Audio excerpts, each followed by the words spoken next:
7 years love. అతని కోసం ఎన్ని సినిమాలు మానుకున్నానో.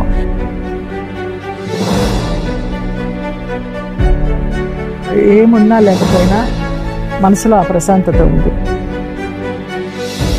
ప్రతి వాళ్ళు అడుగుతారు, రేపేంటి నీకెవరు తోడు, పిల్లలు లేరు, ఏం చేస్తావు? మనసు బంధమే. నేను బాగా అనుకున్నాను, ఆయన కొంచెం అనుకుని వదిలేశారు.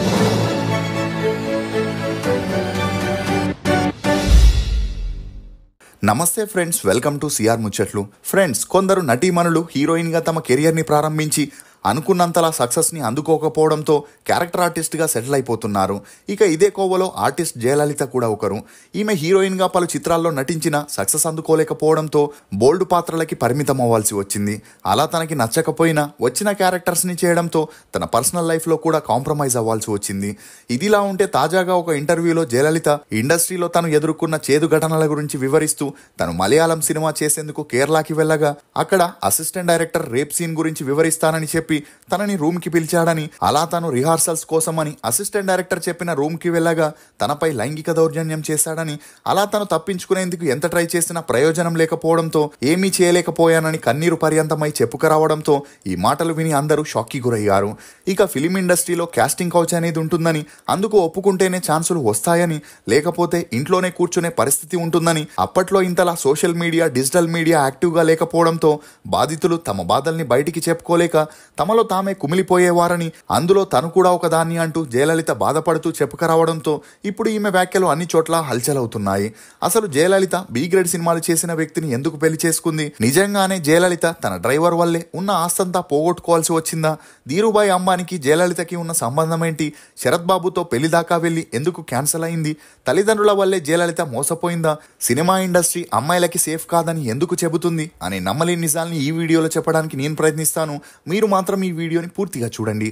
ఎన్నో టీ రుచులతో మీరు అలసిపోయి ఉంటారు. అందుకే మీకోసం బేబర్ చాక్లెట్ ని తీసుకొస్తున్నాం. ఇది రుచికి రుచి, ఆరోగ్యానికి ఆరోగ్యం. ఇందులో ఉండే ఫ్లవనాయిడ్లు రక్తనాళాలని వృద్ధి చేసి గుండె ఆరోగ్యాన్ని పెంచుతుంది. చాక్లెట్ టీ తాగడం ద్వారా ఒంట్లో కొవ్వు పెరగడాన్ని నియంత్రిస్తూ మతిమరుపుని కూడా తగ్గిస్తుంది. అమెజాన్, ఫ్లిప్కార్ట్ లో కూడా అవైలబుల్ గా ఉన్నాయి. కానీ మన వెబ్సైట్ లో ఆర్డర్ చేసుకుంటే మంచి ఆఫర్స్ ఉన్నాయి. లలిత అలియాస్ జయలలిత ఈమె 1963 జూలై 2న ఆంధ్రప్రదేశ్ లోని గుంటూరులో ఒక మధ్యతరగతి బ్రాహ్మణ కుటుంబంలో జన్మించింది. తండ్రి శీలానంద్, తల్లి సుశీలాదేవి. ఈమెకి ఒక అక్క, 4 చెల్లెలు కూడా ఉన్నారు. ఇక ఈమె తండ్రికి చిన్నప్పటి నుండే సినిమాలు, నాటకాలపై మక్కువ ఎక్కువగా ఉండడంతో గుంటూరులో ఏదైనా షూటింగ్, నాటకం జరిగితే అక్కడికి వెళ్లి డైరెక్టర్, ప్రొడ్యూసర్స్ ని రిక్వెస్ట్ చేసుకుని చిన్నా చితక పాత్రల్లో యాక్ట్ చేస్తుండేవాడు. కానీ కుటుంబం పెద్దదవ్వడంతో అలా వచ్చే డబ్బులు తినడానికి కూడా సరిపోకపోవడం, దీంతో వీరు ఆర్థికంగా చాలా సమస్యల్ని ఎదుర్కోవాల్సి వచ్చింది. ఈ క్రమంలోనే తన కూతుర్లని కూడా సినిమాల్లోకి తీసుకొచ్చి స్టార్ హీరోయిన్స్ ని చేస్తే తను సినిమాల్లో సాధించలేనిది వారి ద్వారా సాధించొచ్చని మొదటి 2 అమ్మాయిల్ని చింతా రాధాకృష్ణ గారి దగ్గర క్లాసికల్ డాన్స్ లో చేర్పించాడు. ఇక మొదటి అమ్మాయి చూడ్డానికి అంతలా అట్రాక్టివ్ గా లేనందువలన తన రెండో కూతురైన జయలలిత చూడ్డానికి అందంగా మంచి హైట్ ఉండడంతో చింతా రాధాకృష్ణ గారి సలహా మేరకు జయలలితని సినిమాల్లోకి తీసుకురావాలనుకున్నాడు. అలా ఆ మ్యాగజైన్ లో జయలలిత అందాన్ని చూసి ఫిదా అయిన ఒక మలయాళం డైరెక్టర్ తనకి ఉప్పు అనే మూవీలో హీరోయిన్ గా చేసే ఛాన్స్ ఇచ్చాడు. ఇక ఈ మూవీ షూటింగ్ జరిగేటప్పుడే మరుసటి రోజు జరిగే సీన్లని జయలలితతో రిహార్సల్ చేపించమని అసిస్టెంట్ డైరెక్టర్ కి చెప్పగా అతను జయలలితని రూమ్ కి పిలిచి తనపై అత్యాచారానికి ఒడిగట్టాడు. ఇక ఈ విషయం బయట చెబితే తనకి ఛాన్సులు పోయి తన ఫ్యామిలీ మళ్ళీ రోడ్ మీద పడాల్సిన పరిస్థితి వస్తుంది కాబట్టి తను కూడా ఏమీ చేయలేకపోయింది. ఇక అలా తన తండ్రికి అన్నీ తెలిసినా అతను కూడా ఏమీ తెలియనట్లు నటిస్తుండేవాడు. అలా జయలలిత మొదటిగా చేసిన ఉప్పు మూవీ కంప్లీట్ అయి 1987 ఆగస్టు 5న రిలీజ్ అయి తనకి మంచి గుర్తింపుని తెచ్చిపెట్టింది. ఇదిలా ఉంటే మలయాళం సినిమాల్లోనే కాకుండా ఏ ఇండస్ట్రీలోనైనా కమిట్మెంట్ ఇస్తేనే ఛాన్సులు వస్తాయని గమనించిన జయలలిత ఇండస్ట్రీ నుండి వెళ్లిపోవాలనుకున్న తన ఫ్యామిలీ కోసం తనకి ఎదురయ్యే ప్రతి సమస్యని ఫేస్ చేయాలని నిర్ణయించుకుంది. ఇక అలా రెండో మూవీలోనే జయలలిత మమ్ముట్టికి మదర్ రోల్ ని చేస్తూ ఒకవైపు బి గ్రేడ్ సినిమాల్ని, మరోవైపు కమర్షియల్ మూవీస్ లో చిన్నా చితక సపోర్టింగ్ రోల్స్ చేయడంతో సిల్క్ స్మిత, షకీలా తర్వాత జయలలిత పేరు మారుమోగింది. ఇదిలా ఉంటే సత్యాగ్రహం అనే మూవీ ద్వారా తెలుగులోకి ఎంట్రీ ఇచ్చిన జయలలిత ఆ మూవీ 1987లో రిలీజ్ అయి హిట్ అయినా ఈమె పాత్రకి అంతలా గుర్తింపు రాలేదు. దీంతో తన మక్కువని బి గ్రేడ్ సినిమాల వైపు చూపుతూ 3 సంవత్సరాల్లోనే 80 మూవీస్లో యాక్ట్ చేసి ఆర్థికంగా కూడా కాస్త కుదుట పడింది. కానీ ఈమె సంపాదించిన ఆస్తి డబ్బంతా తన తండ్రి తన పేరు మీద మరియు ఇతర కూతుర్ల పేరు మీద రిజిస్టర్ చేపిస్తుండేవాడు. ఇక ఈ విషయం తెలియని జయలలిత తన ఫ్యామిలీని కళ్ళు మూసుకొని నమ్ముతుండేది.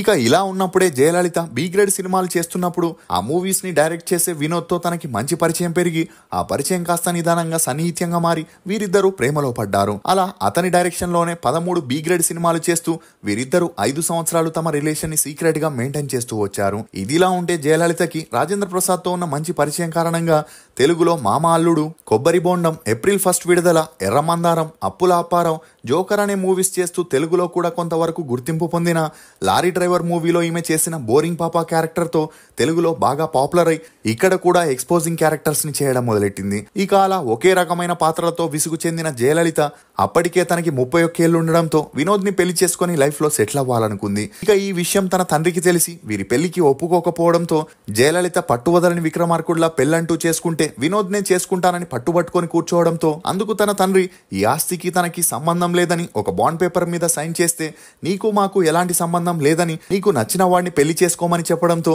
జయలలిత ఆనందానికి అవధులు లేకుండా పోయాయి.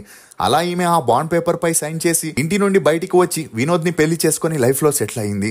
అలా కొన్ని రోజులు అన్ని బాగానే సాగిన వినోద్ జయలలితతో తను సంపాదించిన ఆస్తంతా తల్లిదండ్రుల దగ్గర నుండి తీసుకురమ్మని టార్చర్ చేయడం మొదలెట్టాడు. అంతేకాకుండా జయలలిత గురించి 7 సంవత్సరాలు ప్రేమించుకున్నప్పుడు తెలియని విషయాలు ఒక్కొక్కటిగా బయటపడడంతో వినోద్ కి ఏం చేయాలో తెలియని పరిస్థితుల్లో పడ్డాడు. ఇక అలా అతని టార్చర్ ని భరించలేక జయలలిత తన తండ్రి దగ్గరికి వెళ్లి ఆస్తిని ఇవ్వమని అడగడంతో అందుకు అతను ఆస్తిలో చిల్లి గవ్వ కూడా ఇవ్వనని తెగేసి చెప్పగా అప్పటి నుండి జయలలితకి వినోద్ కి ఆస్తి విషయంలో గొడవలు మొదలయ్యాయి. అంతేకాకుండా వినోద్ రోజు మద్యం తాగొచ్చి జయలలితని కొట్టి తిట్టి హింస పెడుతూ హౌస్ అరెస్ట్ చేసి బయటికి వెళ్లకుండా చేయడంతో జయలలిత మానసికంగా కృంగిపోయి సతమతం అవుతుండేది. ఇక అప్పట్లో కొంతమంది సినిమా ఆర్టిస్టులు ఈమె పరిస్థితిని తెలుసుకుని తన ఇంటికి వెళ్లి భర్తని కొట్టి తిట్టి తనని విడుదల చేయగా పెళ్లైన 6 నెలలకే వీరిద్దరూ విడాకులు తీసుకుని విడిపోయారు. ఇదిలా ఉంటే ఈమె తల్లిదండ్రులు ఎక్కడ తమ కూతురు ఆస్తంతా తీసుకొని పోతుందో అని ఫ్యామిలీ మొత్తం గుంటూరుకి వెళ్లి సెటిల్ అయ్యారు. దీంతో ఈమె మద్రాసులో ఒంటరిగా ఉంటూ మళ్లీ ఛాన్స్ల కోసం ట్రై చేయగా అప్పటికే తమిళనాడు రాజకీయాల్లో పవర్ఫుల్ గా ఉన్న జయలలిత గారి పేరుని ఈమె తన సినిమాల కోసం పెట్టుకోవడంతో ఆమె అభిమానులు జయలలిత ఇంటి మీదికి రాళ్లు విసిరి కొట్టేందుకు కూడా ప్రయత్నిస్తూ వెంటనే ఆ పేరుని మార్చుకోవాలని బి గ్రేడ్ సినిమాలు చేసే నీకు మా అమ్మ పేరుని పెట్టుకునేంత అర్హత లేదని వార్నింగ్ ఇచ్చినా కూడా జయలలిత మాత్రం తన పేరుని మార్చుకోకపోవడంతో ఈమెకి తమిళ్లో సినిమా ఛాన్సులు తగ్గుతూ వచ్చాయి.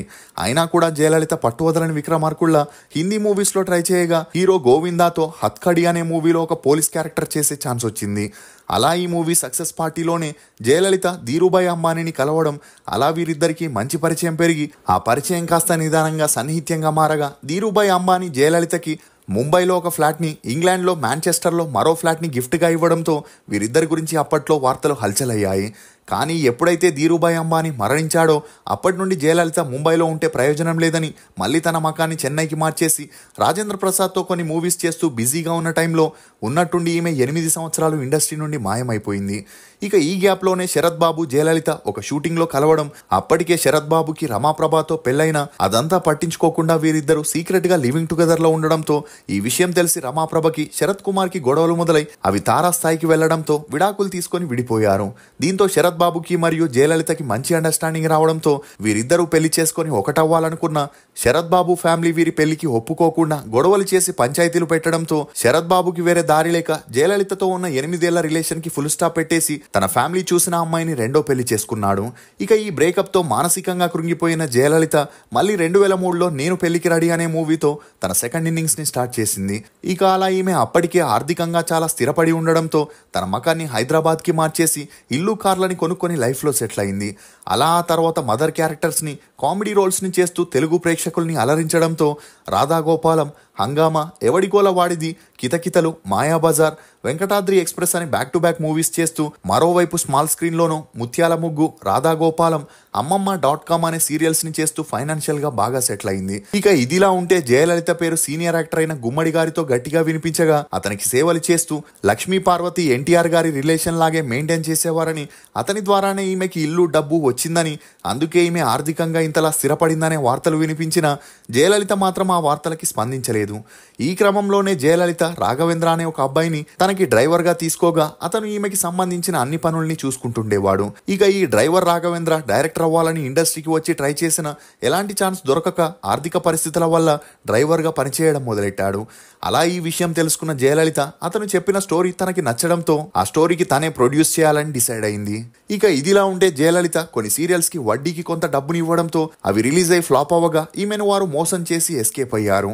అంతేకాకుండా రాఘవేంద్ర డైరెక్ట్ చేసిన మూవీ కూడా రిలీజ్ అయి ఫ్లాప్ అవడంతో ఈమె తన కారుని కూడా అమ్ముకునే పరిస్థితి వచ్చి ఆటోలో వెళ్లే సిచ్యువేషన్ కి వచ్చింది. కానీ ఎక్కడ పోగొట్టుకున్నామో అక్కడే వెతుక్కోవాలి అన్నట్లు జయలలిత మళ్ళీ సీరియల్స్ చేస్తూ ఒక కారుని కొనుక్కొని ఆర్థికంగా కొంతవరకు సెటిల్ అయింది. అలా 60 ఏళ్లున్న జయలలిత ఇప్పటికి 12 మందికి పైగా సినిమా వారితో డేట్ చేసినట్లు తనే ఒక ఇంటర్వ్యూలో చెప్పుకొచ్చింది. ఇప్పటి వరకు జయలలిత తమిళ్, తెలుగు, కన్నడ, మలయాళంలో హీరోయిన్ గా, సపోర్టింగ్ ఆర్టిస్ట్ గా, ఐటమ్ డాన్సర్ గా 683 సినిమాల్లో యాక్ట్ చేసింది. మీకు జయలలిత నటించిన సినిమా సీరియల్స్ లో ఫేవరెట్ ఏదనేది కమెంట్ సెక్షన్ లో తప్పకుండా తెలియజేయండి. మేము చేసిన ఈ వీడియో మీకు నచ్చినట్లయితే ఒక లైక్ ద్వారా మీ సపోర్ట్ ని మాకు తెలియజేయండి. For more interesting videos please subscribe to CR ముచ్చట్లు. Thank you.